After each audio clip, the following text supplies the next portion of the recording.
Ah, mais vous êtes là, mais enfin, je vous cherchais de partout. Où étiez-vous passé? Vous êtes où? Vous êtes où?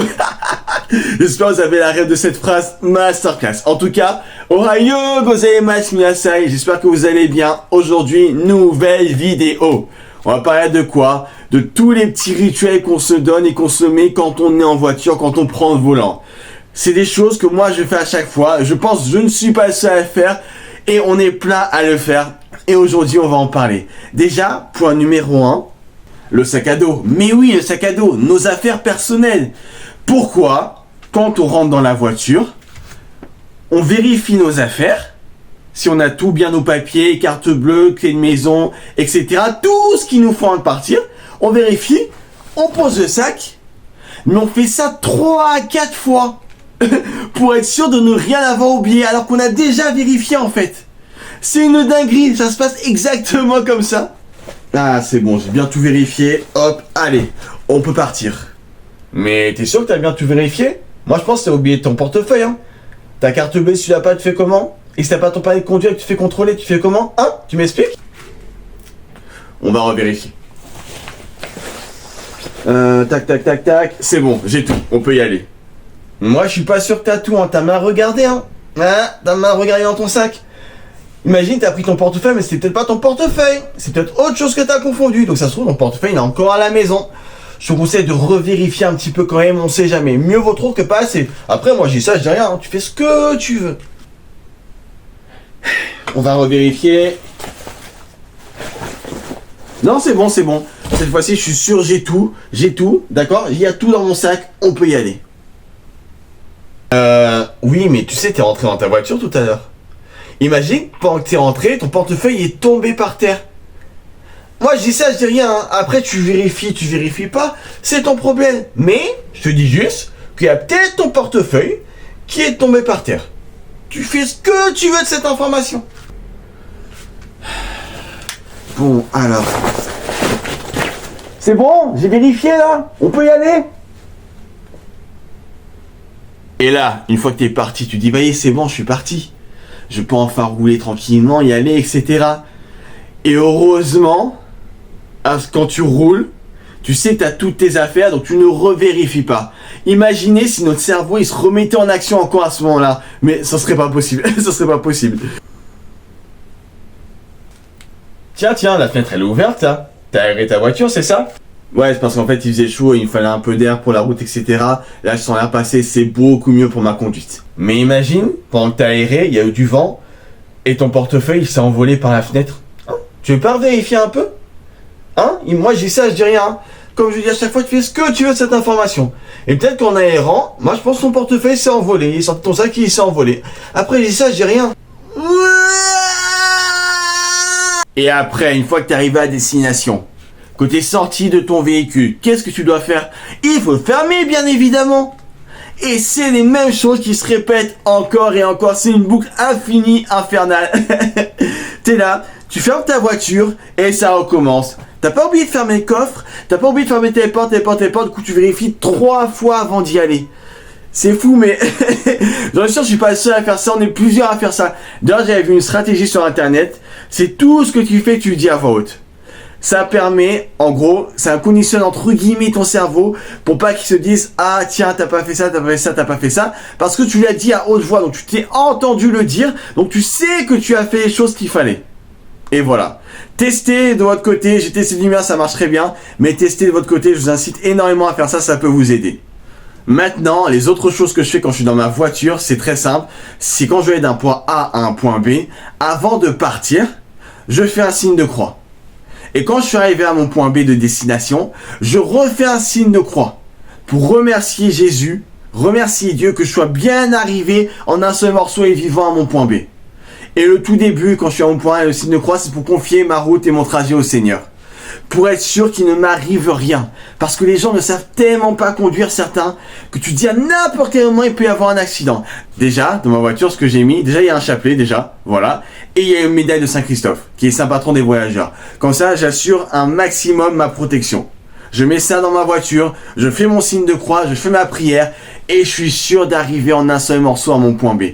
Parce que je vous le dis, heureusement que j'ai des réflexes innés sur la route. Quand je dis réflexes innés, c'est-à-dire que mon corps, dans une situation dangereuse, il va réagir avant même que j'ai eu le temps de réfléchir et que je me dise, ah tiens, c'est cette action qu'il faut faire. Mon corps aura déjà pris la bonne décision. Ça m'est déjà arrivé un nombre incalculable de fois, mais je suis là sur la route, j'avance. Il y a une voie A pour aller tout droit et une voie B pour tourner à droite. Moi, je suis sur ma voie A, je roule à 50 tranquillement. Et là, d'un seul coup, tu as un scooter qui est sur la voie B, donc normalement, il va à droite. Au dernier moment, il se rabat sur la gauche. Et là, qu'est-ce qu'il a fait mon corps? Il a freiné automatiquement. J'ai vu l'action, mon corps a freiné, et avant même que je réagisse et que je réfléchisse à qu'est-ce que je dois faire pour éviter l'accident, mon corps avait déjà réagi. Heureusement que j'ai ces réflexes-là, heureusement que j'ai l'ultra instinct de la route, parce que sinon, mais il y aurait eu impact. Il y aurait eu impact. Une ligne pour aller tout droit, l'autre pour tourner à droite, et au dernier moment, il se rabat. Mais où avez-vous appris à conduire en fait? Où avez-vous appris à conduire? C'est fou de faire ça. Entre ça, les gens qui mettent pas les clignotants, du coup des fois tu les vois tourner et d'un seul coup ils se retrouvent devant toi. C'est quoi ça? Le pire c'est pas le pire, mais ça aussi c'est chiant. C'est la route est limitée à 30 ou 50. Toi tu respectes les limitations de vitesse, donc toi t'es là, t'es à 30. Et t'as une voiture derrière qui te colle au cul parce qu'elle veut accélérer. Moi ce que je fais quand c'est comme ça, je regarde mon rétroviseur, je vois qu'elle me colle au cul la voiture, je n'accélère pas. C'est limité à 30, je roule à 30. C'est limité à 50, je roule à 50. Si tu veux me dépasser, tu me dépasses. Mais c'est ton problème, c'est pas le mien. Et le meilleur moment, c'est quand une personne me colle au cul, je suis sur la route comme ça, une personne me colle au cul derrière, c'est limité à 30, je roule à 30. Et là, je vois que la voiture, elle s'agace, t'as l'impression qu'elle, limite, elle fait tout tamponneuse. Elle veut donner des petits coups dans ta voiture pour que t'accélères. Non, je reste à ma vitesse. Je vois la voiture qui me dépasse, donc forcément qui dépasse l'imitation de vitesse, hein, quand tu la vois tracer comme ça. Et là, bam, elle se prend un feu rouge. Et moi, j'arrive tranquillement derrière, je respecte les limitations et je suis au même niveau que cette voiture. Ben voilà, t'as voulu me dépasser, ça n'a servi à rien, en fait. Comme il a dit Jean de La Fontaine, avec la tortue et le lièvre et la tortue, rien ne sert de courir, il faut partir à point. Mais oui, les gens ils sont là, ils te collent au cul, ils te dépassent, et là, bam, ils se prennent un feu rouge. Ces moments comme ça, ils sont magiques. Autre chose que je fais aussi quand je suis en voiture, dès que je roule et que je vois une église, je fais un signe de croix. Voilà, parce que l'église, c'est la maison de Dieu, il y a la présence de Dieu dedans, donc je me dois de faire un signe de croix à chaque fois que je passe devant une église. D'ailleurs, j'avais écouté un live sur TikTok et il y avait un prêtre qui avait dit que ceux qui faisaient ça, c'était très très bien. Tu passes devant une église, tu fais un signe de croix. Voilà. Donc ça va, je fais les choses bien. La petite manie que j'ai, la petite habitude, pardon, que j'ai pris à chaque fois que je suis en voiture, c'est une bonne chose. Ça suit l'église, donc c'est parfait. Et donc forcément, faire un signe de croix à chaque fois que je passe devant une église, ça peut amener à des situations, mais faut que je vous raconte. Une fois, il m'est arrivé un truc, j'étais mort de rire et j'en rigole encore. Faut savoir une chose avec moi, c'est que j'écoute de tout musicalement. Je pars du principe que tant que les paroles et le groupe ne vont pas à l'encontre de Dieu, je peux écouter. Il n'y a aucun problème, je peux écouter. Voilà. Si les paroles sont bienveillantes, etc., il n'y a aucun problème, j'écoute. Une fois, j'ai ramené quelqu'un pour l'amener chez lui. Et à un moment dans la voiture, c'est lui qui met la musique. Et à un moment, il commence à mettre un groupe de rock ou de métal, je sais plus. Et moi, je roule tranquillement et je vois une église. Donc moi, je me mets à faire mon signe de croix. Et là, il m'a regardé, on s'est regardé et on s'est compris, j'ai compris direct. J'ai compris direct. En gros, lui, il pensait que la situation, c'était ça. Alors, je vais mettre une musique. Oh, ce groupe de métal, il est génial. Faut que je mette ça. Allez, c'est parti. Ah, une église. Nom du Père, du Fils et du Saint-Esprit. Amen. Mais, c'est du métal, ça? Non, pas le métal, arrête, pas ça. Ah non, mais t'inquiète, hein, c'est pas du métal, c'est de l'acier galvanisé. Oh, bah c'est bon alors. Si l'acier galvanisé, ça passe. Oh, j'ai eu peur, il m'a dit ça va être du métal.